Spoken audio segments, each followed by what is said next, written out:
In recent days, calls have intensified for the government to pump more resources towards research in institutions of higher learning to meet the more than 2% of the GDP towards research as recommended by UNESCO.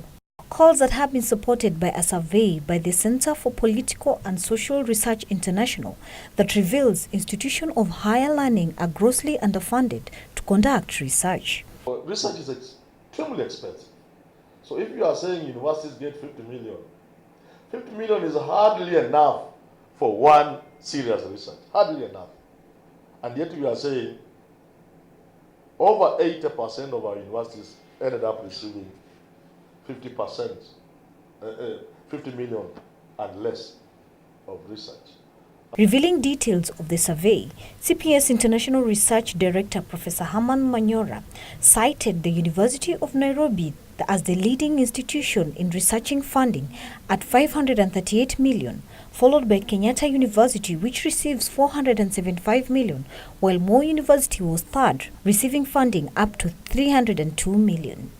You would have University of Nairobi as the most funded university, followed by Kenyatta University, and the figures you can see, it's not even a lot of money.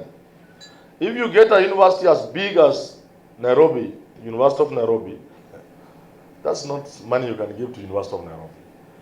Among private universities, Strathmore University was the highest funded at 100 million shillings, followed by Mount Kenya University, which receives 87 million shillings, while Gov't University receives 75 million shillings for research. Most funding goes to public universities. A few private universities are beginning to come up and lay claim to research and funding. So you have Strathmore, Mount Kenya, and Gov't. Private sector players have been urged to support government and county government in efforts of funding research in universities to bridge the existing gap. 8% of the research funds come from government, both national and county, overwhelmingly, of course, from national government. 32% come from business people, the industry, NGOs and other donors.